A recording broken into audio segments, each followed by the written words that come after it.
And be not conformed to this world, but be ye transformed by the renewing of your mind, that ye may prove what is that good and acceptable and perfect will of God. Good morning, good afternoon, and good evening. Welcome to another weekly broadcast, Moco Resistance. My name is Harold Maldonado. Today is August 6th, year of our Lord 2023. Welcome to new listeners to the channel, and we'll give you the big Moco Resistance welcome. You have joined the resistance, and we thank you. Today we've entitled episode 8, County Council is Destroying the Economy. And the game plan for today, as usual, is to go over current events. We're going to touch on the Trump indictment, which was huge news this week. And then we're going to jump into the meat of the episode, which we'll be discussing the rent control bill 15-23, and then we'll touch on the County Council Economic Development Committee. So without any further ado, let's kick it off. Please share these far and wide. Subscribe to our channels, YouTube, Rumble, and Telegram, and follow us at Twitter and Facebook. We'd love to hear from you. So let's start with current events, and as we usually do every week, we're gonna rely on the Twitter feed. This is basically what we think are the most current news. This morning, we woke up to the sad news that our women's national soccer team has been eliminated from the World Cup, losing 5-4 on penalty kicks. And this is one of the stars of the team, number 15, who basically was anti-American, pushing and supporting the woke progressive movement. And this one gentleman said once, everything woke turns to, you can finish that sentence. So the team has played their best, but it wasn't good enough. And hopefully we'll see new players coming in that will love the country and love our flag. Let's continue. We have Islam RFI basically tweeting, school boards want your children to read this stuff. We're just trying to be inclusive. And this is a very disturbing material for kids. And if you're listening in your car, there's a picture of a baby being held, drawing, being held by two hands, on adult hands, and the text goes above the picture. It reads, "See, when you were born, you couldn't tell people who you were or how you felt. They looked at you and made a guess. Maybe they got it right, or maybe they got it wrong." So this is the filth that they're pushing. This is the filth that the Board of Education in our county is pushing. And yeah, we're going to continue fighting. And thank you for putting this out, Islam RFI. We will continue to support organizations and grassroots groups that are fighting the opt-out option. And this is not the end. And I've said it before. We'll go as far as the Supreme Court to fight this. So continuing, we have a flashback to June 2004 tweet from our Moro 61, and this is actual news article from the Sunday Standard, and it says Kenyan board from Sunday, June 27, 2004. Kenyan board Obama all set for U.S. Senate. So this is a piece of information actually that comes from the mainstream media. And they actually put this out. It says, Kenyan-born U.S. Senate hopeful Barack Obama appeared to take over the Illinois Senate seat after his main rival, Jack Ryan, dropped out of the race on Friday night amid furor over Lord sex club allegations, blah, blah, blah. So this is coming out.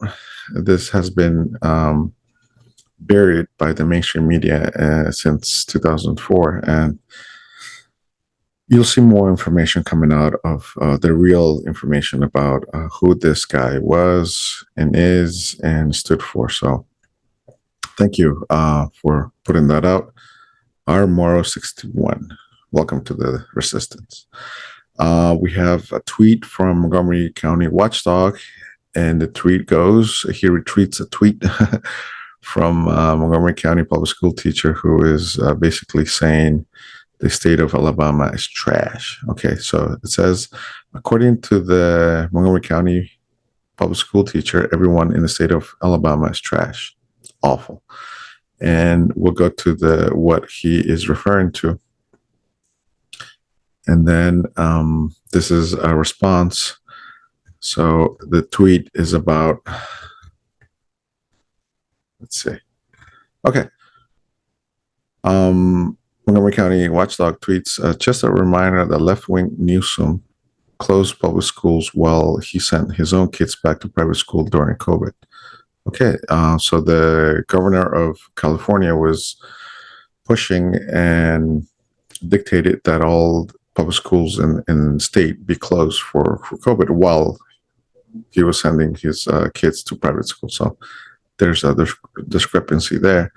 And and then Sheila Riley responds to this, and she says, and don't forget that many other progressive cult leaders who removed their loved ones from nursing homes before they implanted mandated jabs and no visitation policies, my heart will forever break for the souls who were denied seeing their families, friends, list, etc.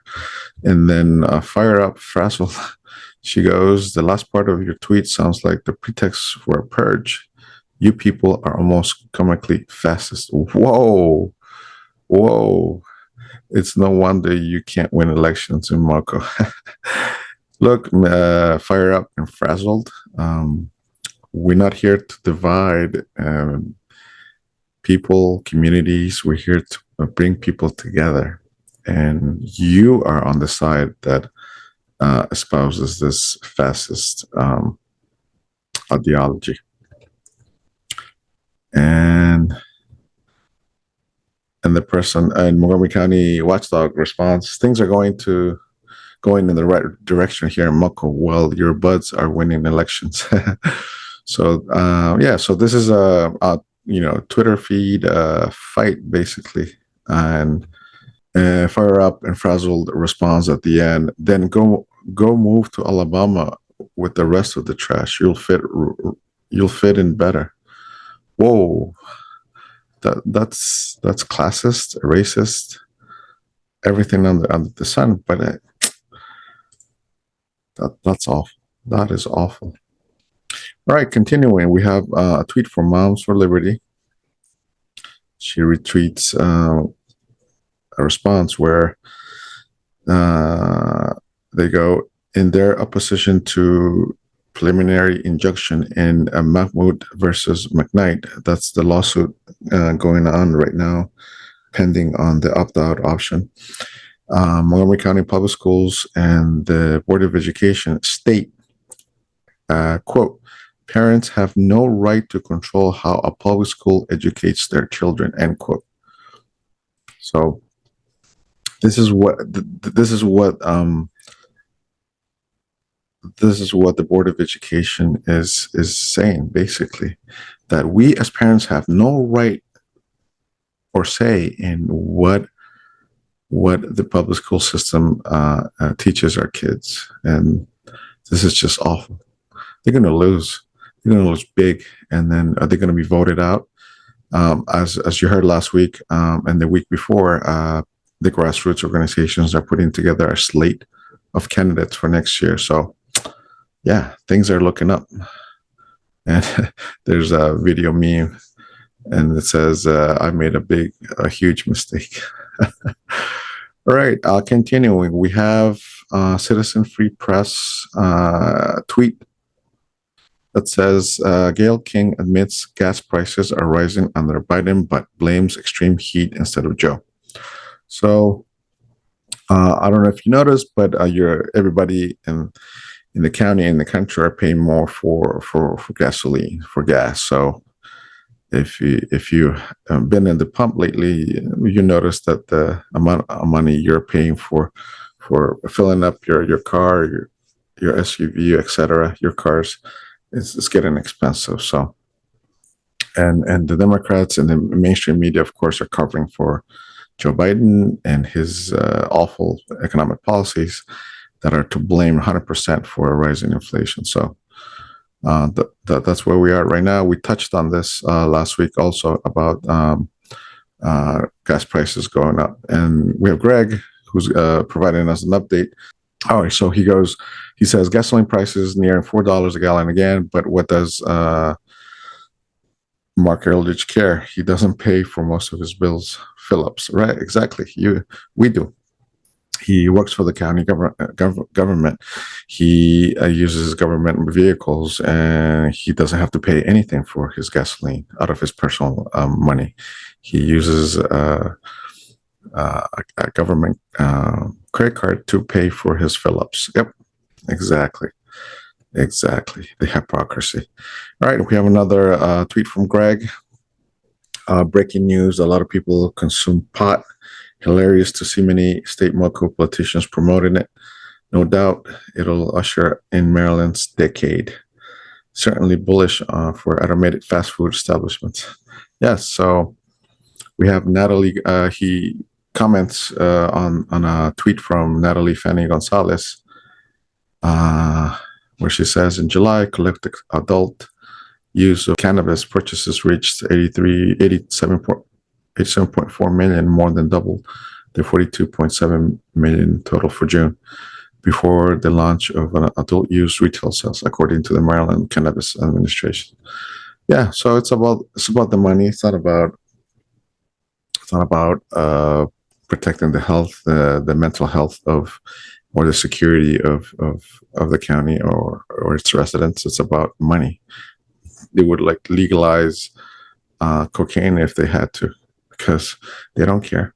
Yeah, and the sales are increasing, and as you see in front of you, you see increased from let's see, July 1st to July 7th, 20.9 million to 87.43 million at the end of the month. So, yep, it's all about the money, regardless of if it has a negative effects on the communities, families, etc. And I mean, you've noticed, you're walking down the street or in a parking lot or whatever, that smell is everywhere nowadays. It's sickening. All right, we have another tweet from Montgomery County Watchdog, and he says, disgusting, and not one comment from our local politicians who support him. So this is a tweet from breaking news on former College Park, Maryland Mayor Patrick Wuhan pleads guilty to 60 counts of distribution of child porn and other charges. His plea deal calls for 30 years in prison. He'll be officially sentenced in the fall. Yeah, so this is the guy who was very chums with Evan Glass and is his friend. So we'd like to ask Evan Glass right now, please provide comments on your relationship with this convicted felon, because as taxpayers, we like to know what your comments are and what your relationship was with this guy. Did you share photos with this guy? Did you share team hobbies with this guy? What was your relationship with this guy? You're a public official. We want answers. Continuing, we have the Vigilant Fox tweet, and this is again another part of how people are awakening to the truth about how the COVID propaganda, in this case, and in 2 minutes, and this guy is basically on fire. So we'll look at his video right now. The weird thing that happened around COVID, I'd never noticed this before in any other time in my life, but you weren't allowed to ask questions and at any point during this. You just had to do what the man on the TV said, right? You had to do what the man on the TV said without questions, and then you're a good person. But if you question it, then you're a white supremacist Trumper. They're like, whoa, no. No, I didn't vote for Trump. I just have questions. Jimmy, only dumb people ask questions. Isn't that weird? It was the weirdest thing I've ever seen. Even comedians would get on stage and they would shame people for trying to get informed about a medical treatment that was experimental that they had to take or they would lose their jobs and they wouldn't be able to travel. And when people tried to get informed about that, other people shamed them. They would say, please tell me you're not going to do your own research. You've heard people say that. Please don't do your own research. You know, before COVID, doing your own research used to be called reading.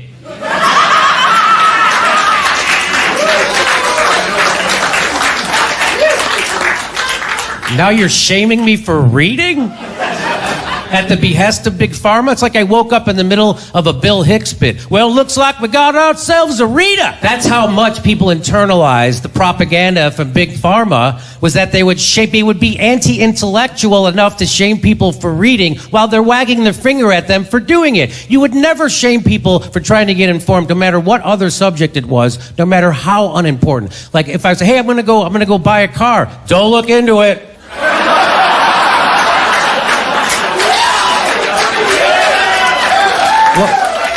Well, how will I know which car to get? Ask the salesman. He's the expert.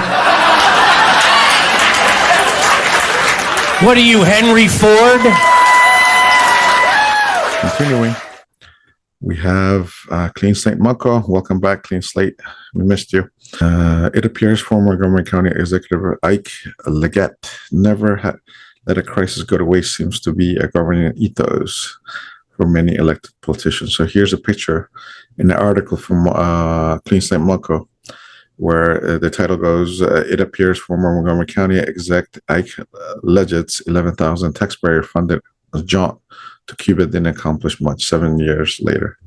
So here's a picture of former county executive Ike Leggett with DC Mayor Muriel Bowser and U.S. Ambassador to Cuba, Jeffrey Laurentis at Havana Embassy. So again, this is has been going on for years. That the officials at the county council have been pushing and being pushing their communist, Marxist, socialist agenda. And this guy went to Cuba. And we have recently the current county council traveling to China and traveling, seeing, trying to copy the policies and the rules and the bills that basically are Marxist. All right, continuing, we have Proud Elephant tweeting, why is California such a joke? This is disgusting and evil. Okay, so this is what we've said in the campaign trail last year, that Montgomery County is California 2.0 in terms of the woke, progressive, extreme left policies. And this should concern you because it's happening as we speak.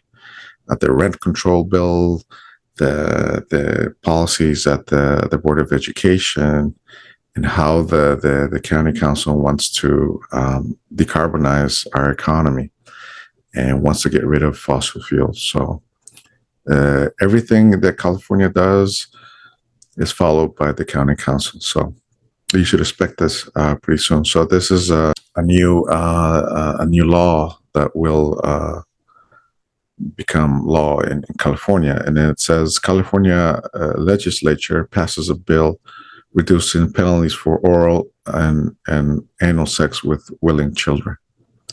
So, and again, this material is for adults. This news broadcast is for adults, and there's going to be foul language and inappropriate, adult content that is meant for adults. But it's ironic how this information is reaching our kids. So, yeah, this should this is coming to Montgomery County, 100%.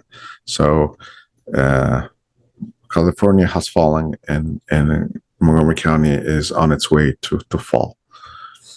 And we here at the Resistance are fighting this, and this is why we've put together this channel. And continuing, we have a tweet from Cheryl Riley, who hopefully we'll have on the show very, very soon. So she says, self-congratulating is cringe on brand. Nope. Marilyn Balcom, she says, she's commenting, Cheryl's commenting on Balcom's, on a Balcom tweet, where she says, jobs, transportation in the up county. I'm certainly on the brand. What are you talking about? What is it that she's basically being interviewed by Fox 5, and she is gaslighting a lie. She's not doing her job. None of her colleagues are doing her job. This is just sad. I'm trying to get the video where in the campaign trail where she basically said that she was going to address everything under the sun because she knows what the problems are in the county. And as of right now, she hasn't addressed or said anything about crime. She hasn't done or said anything about the economy. She hasn't said or done anything about permits, the problems with permits and with small businesses, as she said many times in her campaign last year. So I'm going to call them out. We're going to call the lies. We're going to call the hypocrisy.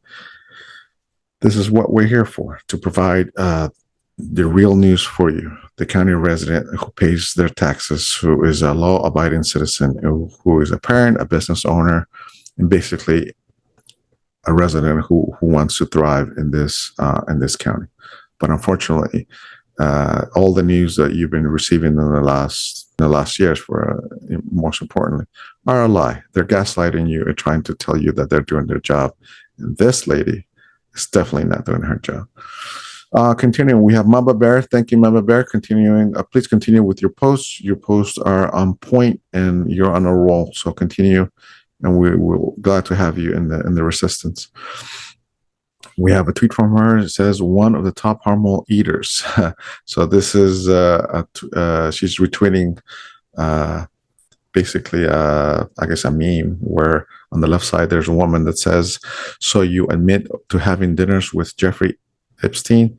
And Bill Gates says, yes, but I only ordered off the kids menu. So for the well-informed, you know what this means. And for those who don't know what this means, basically, Jeffrey Epstein abducted and trafficked a lot of kids, and Bill Gates went to his island frequently. And this is just sickening in terms of what they did to those kids. And he's involved. This guy is a criminal, part of the deep state, part of the cabal.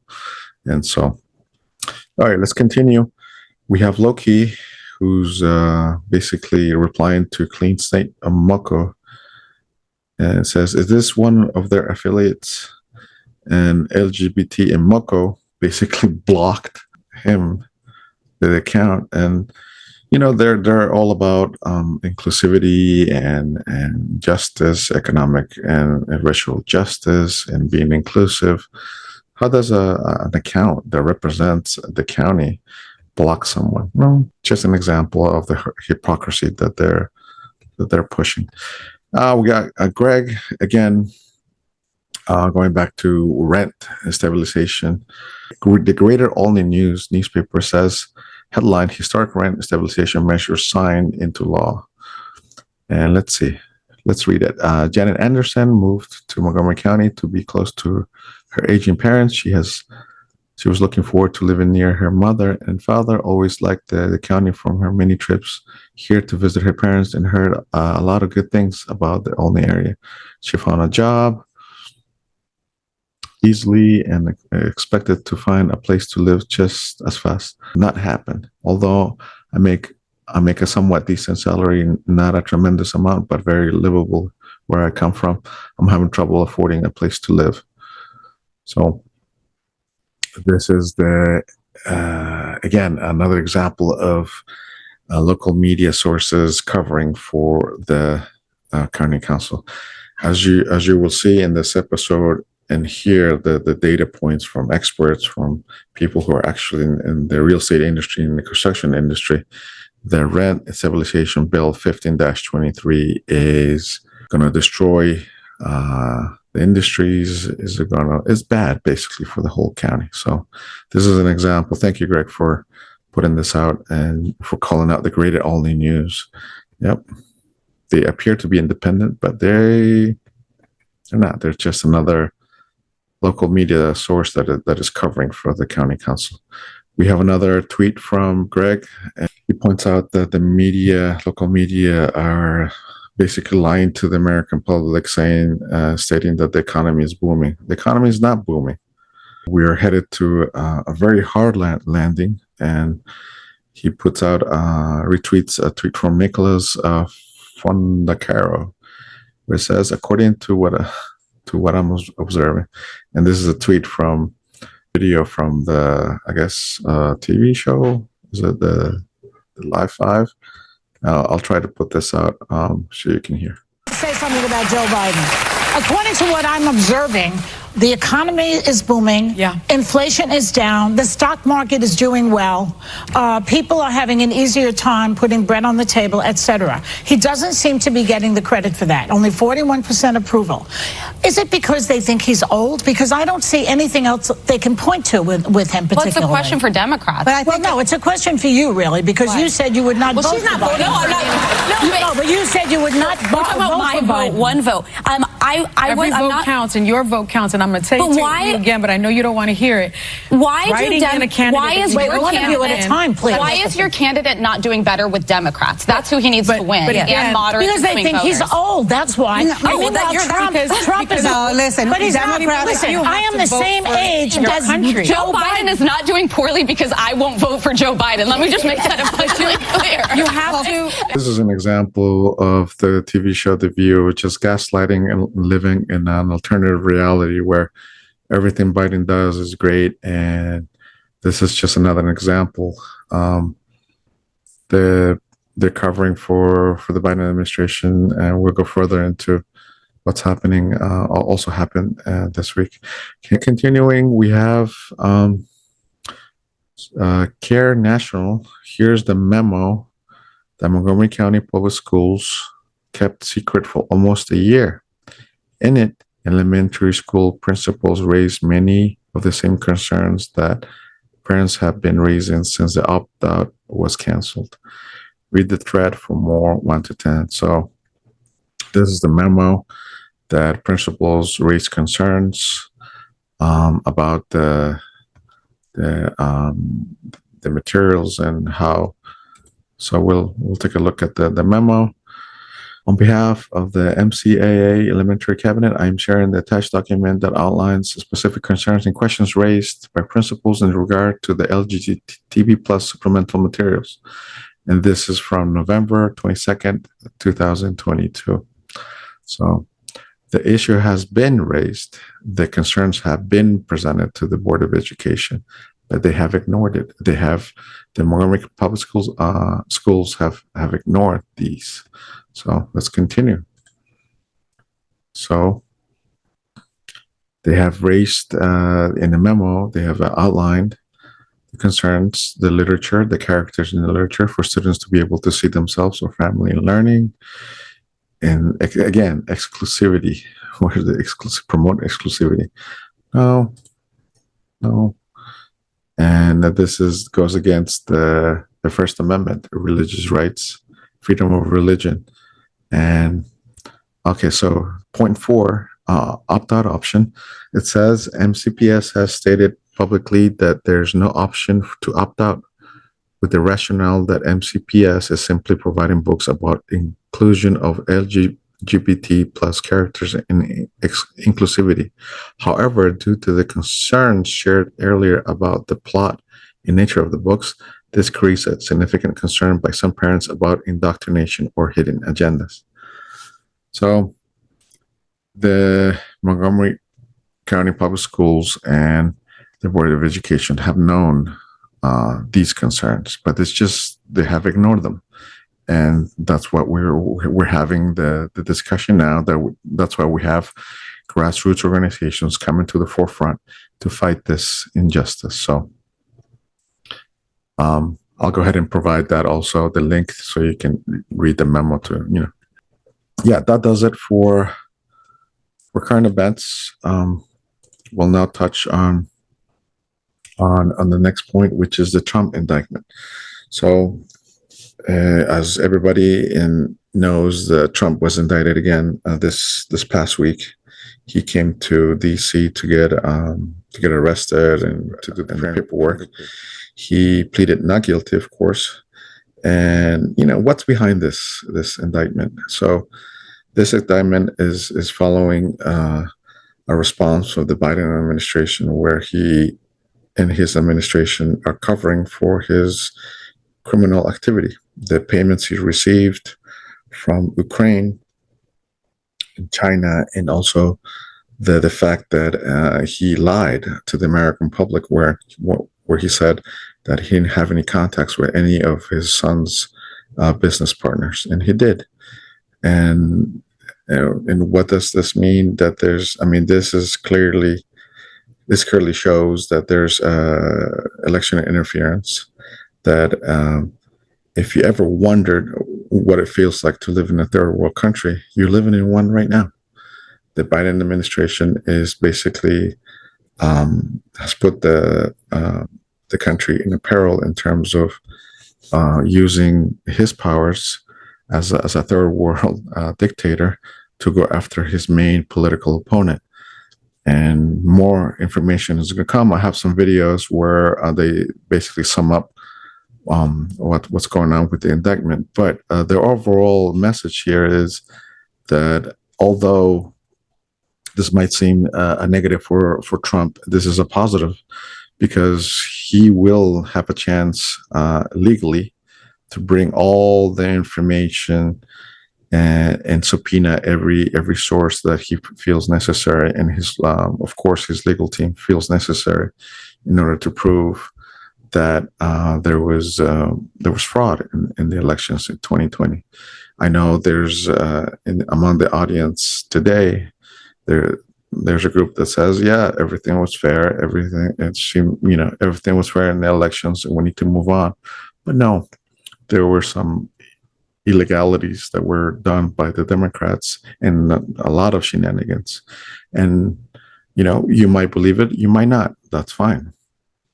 We live in a free country. But with this indictment, Trump and his legal team will have a chance to provide evidence, concrete evidence, on whether or not there was fraud in the 2020 election. So I'll have some videos and right now, so we'll go ahead and watch those videos now.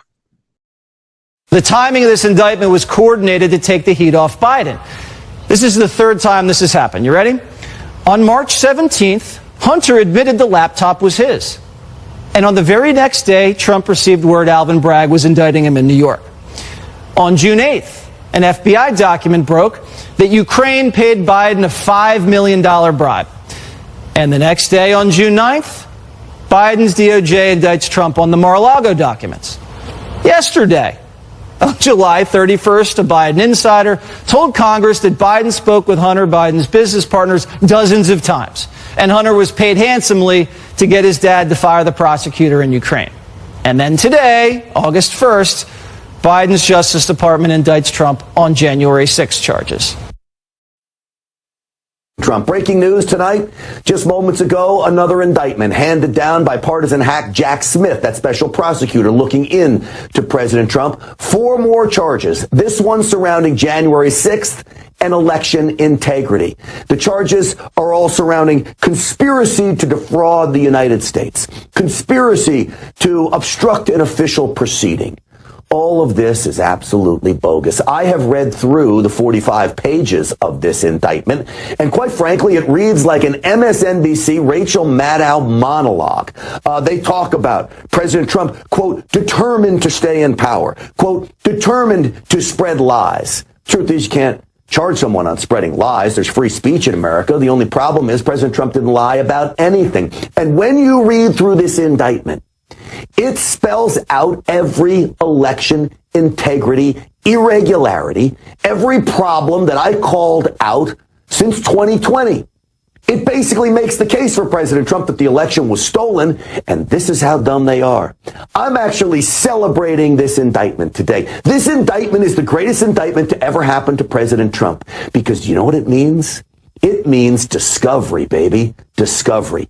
When you have a court case like this, President Trump can now open up the books of every state that he called into question. Why? Because Jack Smith is such a dope that he laid out every single claim of President Trump of election fraud in Michigan, dead voters in Arizona, people in Pennsylvania acting wrong, concocting votes in a mail-in ballot scheme in Georgia. All of it brought up by Jack Smith, which now means President Trump and his team can subpoena every single person surrounding the election in these states. And just think, if you can raise reasonable doubt in just one state because of this indictment of President Trump, the entire house of cards falls down. The entire election now gets called into question, which is actually what I said. We know that there was election fraud. We know that the election was stolen from President Trump. And now President Trump gets a chance to prove it. And even more than that, he gets to haul in every one of these devious Democrats who concocted the mail-in ballot scheme and every other scheme laid out on this program and others. Folks, this is great news for President Trump. Even though it's a witch hunt, even though it's bogus, even though he has the right to free speech, when you talk about discovery, boy, you talk about opening up a can of worms, it'll end up being a can of whoop ass on Jack Smith and the Democrats. I don't think the Biden administration realizes what it's done here. It's going to give Donald Trump the opportunity to relitigate the 2020 election in federal court. This is what Donald Trump's been dying to do for the last 2.5 years. He's going to have subpoena power. He's going to cross-examine witnesses. He's going to put on his own witnesses. He's going to go out and prove or try to prove there was election fraud in Philly, Vegas, Arizona, Detroit, and the federal government is going to have to prove that it was clean in those deep blue counties. That's going to be a fun one to follow. And see, this is going to backfire on the Democrats because they didn't anticipate that this indictment will make it legal for Donald Trump to and his legal team to provide and bring information forward that would prove that there was election interference and fraud in the 2020 elections. So more to come on this. We'll definitely follow up. Do a follow-up, and if needed, when information comes on. So this concludes the Trump indictment, and now we'll turn our attention into discussing the Bill 15-23, the rent stabilization bill that was passed recently by the County Council. We've touched on this before, but now we have more information. This information comes from a series of articles, 5 to be exact, from Montgomery Perspective. We give a shout out to Adam for providing this wealth of information, and this is a summary of the comments and opinions that he received from experts, from market experts, from people who work directly with real estate and home construction. So here are the key findings, and making it hard for businesses to open in the county, and also for existing businesses to operate in the county. Second point, the impact on housing supply. So experts have commented that investment in new rental housing will slow.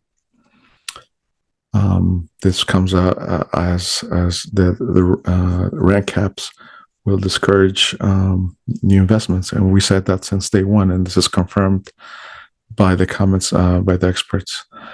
Current construction projects. So there are two sides of the story. Those projects that are in the early stages will be put on a halt, and the county will lose jobs, will lose tax revenue on this. However, the only positive thing out of this is that the projects that are in the advanced stages will likely be concluded. So that would be the I guess the only positive in that scenario.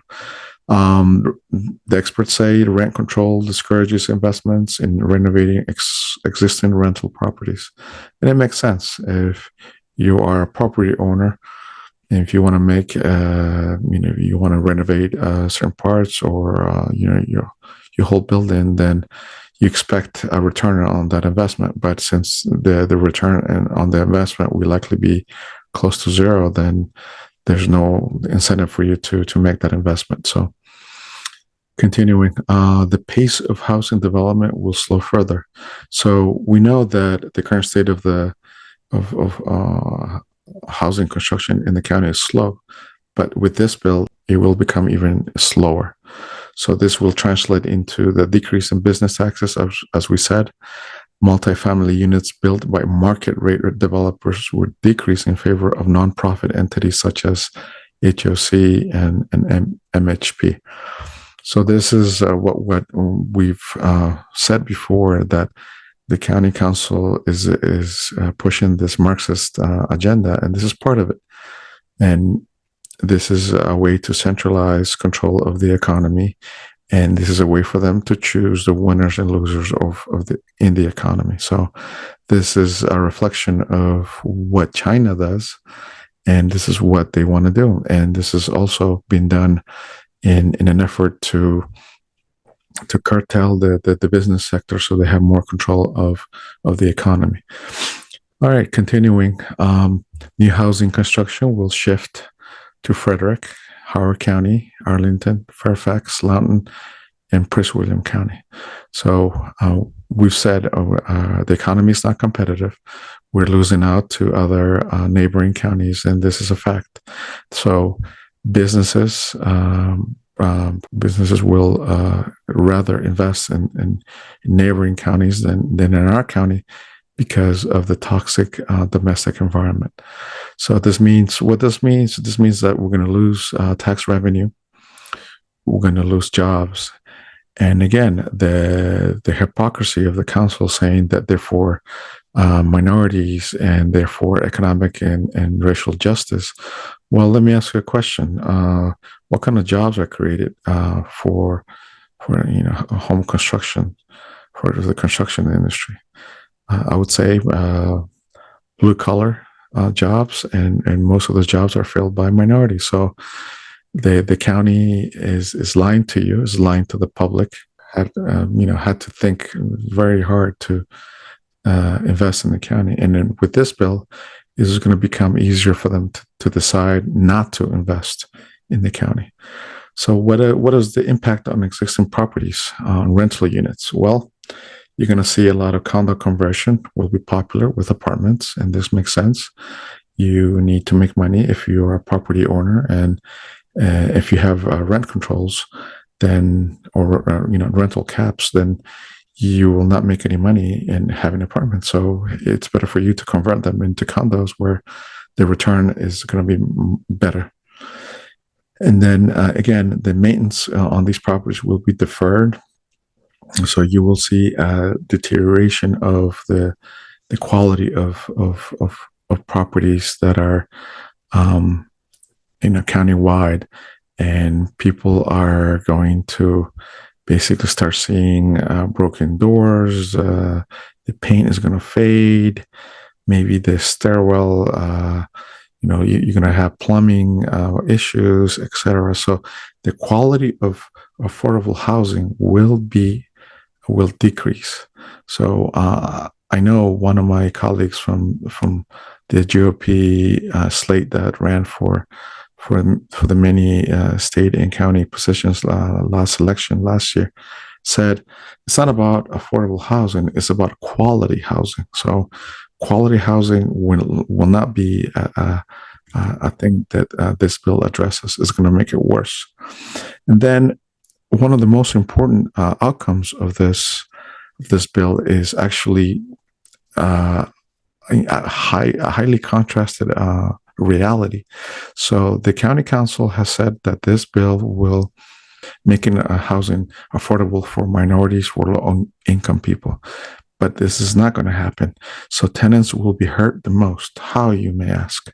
Well, since this bill is going to be put in place or be effective next year, then you're going to see property owners start raising rents as much as they can until next year, until the bill is effective. So this goes again to what we've said before. The county is destroying the economy on purpose. This is destroying private sector, and it's doing so because they want to centralize power. They want to control the economy, and that's what Marxist regimes do. So this is what you're seeing in the county. And I would ask you to please share this information, share these broadcasts. And now we'll turn into a Zoom meeting summary of the Council Economic Development Committee, headed by Fanny Gonzalez, the council member. She had a Zoom meeting with the Montgomery County Taxpayers League, and we'll touch on what she says and opine effectively on her comments. So here we go. Levers, it's either you increase the property tax assessment of the homes, or you increase the property tax rates. And in the last 3 years, we've done both. And so turning to expanding the base of taxpayers and jobs, one of our questions, second question is, as the head of the Economic Development Committee, can you talk about your plan and anticipated results, and maybe actual number of jobs to grow here in Montgomery County? And what's the mission of the committee in helping us, not experience taxpayer fatigue? And then after that, I'll turn to you, Erin, for your question. That touches on what I mentioned before, on the whole thing of the conversation that we're going to have in September on retention and attraction of businesses. At the end of the day, is yes, increasing more housing in Montgomery County, especially in places where it's near transit, but also making sure that Montgomery County has a yes culture. Mm-hmm. Okay, the permitting service is one example. We should have people in DPS who, if you're an inspector, your job shouldn't be, how can I make sure that I'm gonna get you. Right. How can you make sure that you don't move forward? Right. That has been the experience for so many people. Right. How can we change the culture to be a yes culture? Okay, you have this problem. How can we make sure that we overcome that problem and help you? Because if we help you as a business, it's a way to attract more businesses to come in. That's so right. That is easier said than done, but it's something that I understand. I'm a business person too. Before I came to the county council, I had my own business, my friends. Right. People think, I was just in the parking planning commission. That was my side gig. That was not my full-time job. Besides being a mom, which is another full-time job. Mm-hmm. I had employees. I let it go after I became a member of the county council, but I understand payroll. I understand the need of making sure that I also make money, because I'm not working for free. I gotta pay. I gotta have a healthy retirement account. Mm-hmm. I think of those things, and so how to make sure that we change that. To me, that's number one, and I'm doing my best to make sure that happens in Montgomery County. I just told you something that I haven't even shared with the rest of my council members, colleagues. The idea of perhaps moving HHS permitting when it comes to restaurants to DPS, and it's all about that, making sure that the restaurant scene is great and is strong, and we have quality of life in Montgomery County. That's what we want. So if it does appear that rent control in some fashion is actually having a dramatic impact, let's say, I hope everything goes great and there's no impact whatsoever and everything is wonderful. But if there is there some sort of threshold or cutoff that the council would consider in the future whereby, okay, we need to take another look at this? So I'm sorry for the kind of long and winding questions, but I wanted to get that out there. And thank you very much for your time as well, council member. Erin, I appreciate your questions and your comments. I am 100% I don't think you realize that I'm more aligned with what you're saying than you can realize. I am a pro-growth advocate. I mean, there's like, you see my record in parking planning. I get excited when I see a crane happening in my district, and I have no shame saying that, because that means progress. That means jobs. That means that we're putting more people on Metro, because God knows that they need more riders on Metro. So all that good stuff. Believe me. Okay. I am not just the chair of the Economic Development Committee. I am a member of the PHP committee. I have developed this relationship with Scott Burton. He's the new director of the Housing and Community Affairs Department, who's going to be tracking everything. Okay. And getting us data. That's the biggest challenge that we have in Montgomery County. We suck having data collection. We don't have any data. So this is actually an opportunity to give the Housing and Community Affairs Department, giving them more money for more people to work there, because they do lack personnel to actually work on compliance on landlord and tenant issues, but also giving them the tools they need to have the right software to collect this data. I'm also a landlord. Okay. People don't realize that I'm a landlord. I have properties here in Montgomery County and also have rental properties in Virginia. So I know, and I know how the process today is really, embarrassing. So collecting data is key to ensure that, we hold ourselves accountable, and that this legislation doesn't do, that doesn't, produce negative consequences. So something that I don't know if you know, but the bill that we passed has a 23-year-old exemption, 23 years. So and that is not only if you're about to build, like the law is going to become law, actually on April of 2024. Okay. So if you're a developer, if you start your development application, you have 23 years exempted. But not only that, for buildings or properties that were built in the last or being offered for rental in the last 23 years, you're also exempted. Okay. So there have been quite a few studies that have said that, rent control or rent stabilization, whatever you want to call it, anti-rate gouging, I really don't care about the name, have in places where you have exemptions in terms of time. Those are the places that have been successful with this type of legislation. That's what we did. We also have capital improvement provisions on the bill, so you can be exempt for your rental unit if you have capital improvement projects that you need to have in your unit. Also, if you spend more than 40% of the value of the property, you're exempt for 23 years. I mean, this is a very balanced piece of legislation. This is not what happened in Tacoma Park. Don't tell Kate Stewart that I said that. This is not what happened in DC or this is like no one in this country has a balanced piece of legislation as we have here. Okay. Because of the amount of exemption. And I did that because I do come from parking planning and I do want investment. I'm laser focused in Glenmont.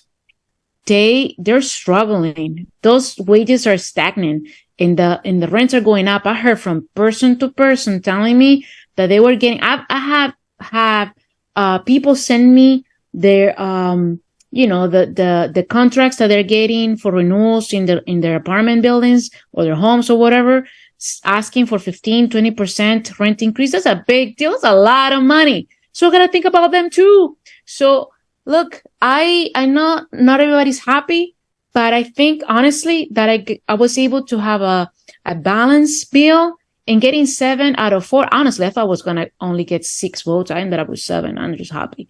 You mentioned that this isn't a top priority in terms of timing, but could you commission OLO to do a study of privatization?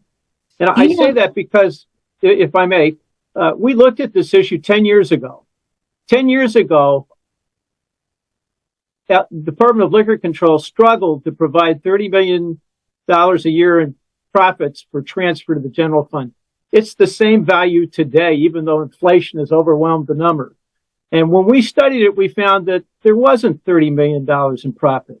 We found that alcohol and beverage services was cooking the books by understating depreciation on equipment and trucks.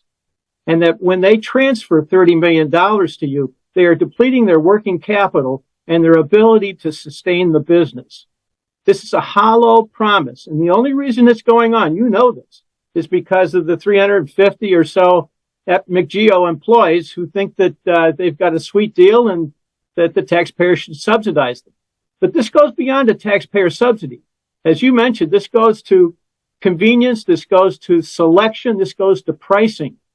And when we studied this, we found that 30 million was small beer compared to what was possible. If we were to have 3 franchisees awarded competitive contracts for distribution, we could easily bring in an honest $60 million in licensing fees to the county without the operating risks. So please consider asking OLO to do a privatization study. Thank you. I promise you, and please email me, Gordy. Is that Gordy? Gordy. Please email me so I can have your email. I'm gonna check with OLO, call them OLO because it's cooler. And see when was the last study, and then I can easily request an update. That's not a problem. I can do that. Thank you. Yeah, I'll commit to that. Thank you so much. It's Zion. So before I get to my question, that's as a Muslim, it's deeply concerning to me that I'm paying for alcohol when it's prohibited in my religion. But my question is about the public school system. I'm deeply concerned about the recent changes in our public school system, particularly the removal of the opt-out option for certain curricula. All right, thank you. All right, so my question is about the Montgomery County public school system and the removal of the opt-out option. As a resident who values religious freedom and diversity, I'm seeking to understand motivations behind these changes and how they align with our community's principles. Additionally, I want to express my concerns about derogatory language used by elected officials Mink and Harris. It's disheartening to witness such language from our representatives, and I believe it is essential for all Maryland elected officials to address and denounce such behavior.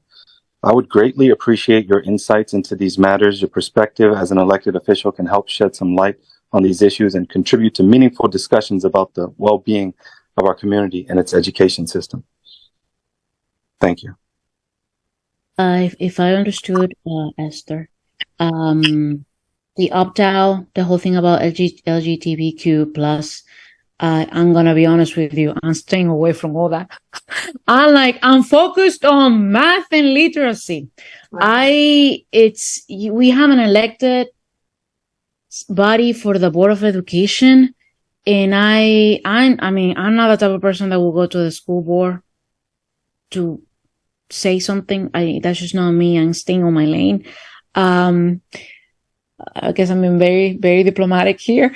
And we do live in an inclusive community, and you guys all know that. I don't want to romanticize that issue and tell you what politicians usually say when they obtain this answer. And Zaim, I think I saw you. It has been tough to watch. Okay. I'm going to say that to you. And I am just watching, and I know you don't want to hear this from me, and I know you want me to say, Natalie, take a stand on this issue, but I did not run for the school board. I am staying on my lane. I just dealt with housing. I stay in my lane at work too, so I completely understand. I stay in my lane when I have to as well. But when it comes to Harris and Mink, I feel like everybody, that's just and I said this to everybody. I emailed every delegate. I emailed every county council person. I emailed everybody on the board.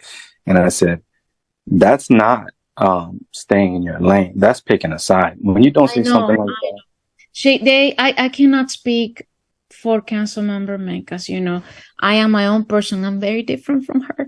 And I think I know she has apologized in her way. I thought she made a huge mistake just showing up to that meeting, because it's not her role. It's not. Hence why you say stay in your lane. I completely understand you saying that. And but you know what? You can help me with something. You can help me with something. This has been a very hard issue, and And I hope my answer doesn't sound like I'm being disrespectful to you. No, not at all. I did not take that in one bit in that direction. Thank you. I was really, let me just say, I was shocked when I saw the news articles and everything.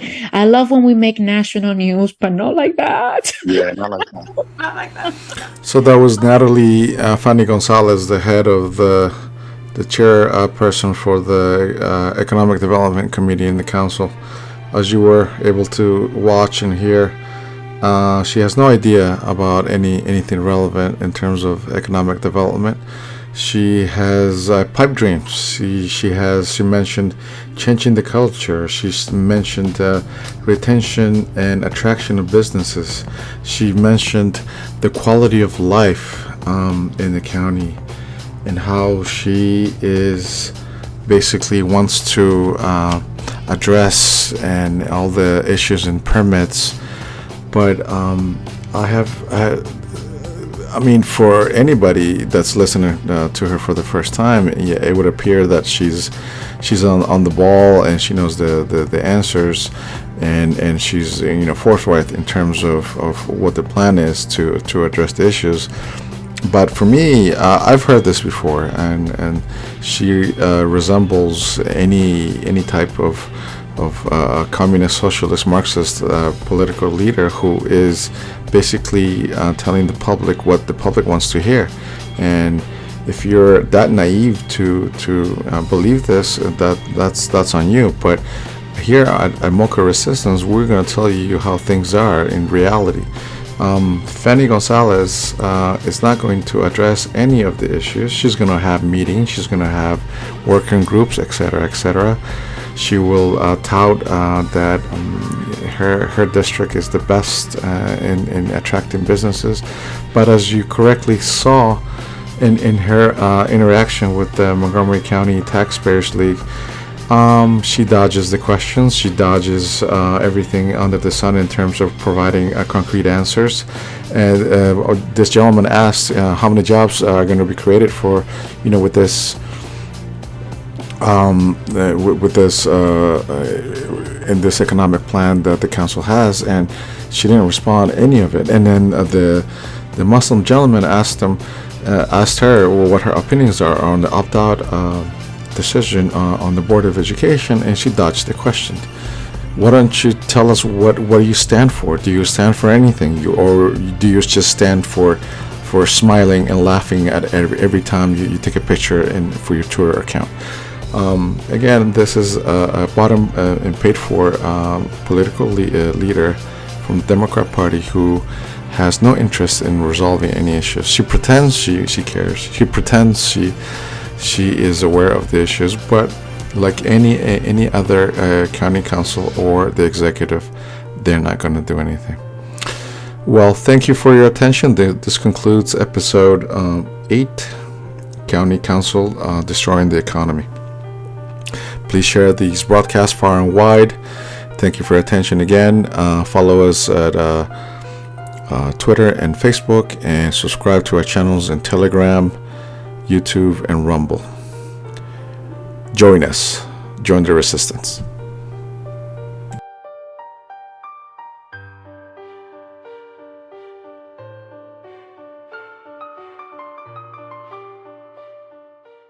And be not conformed to this world, but be ye transformed by the renewing of your mind, that ye may prove what is that good and acceptable and perfect will of God.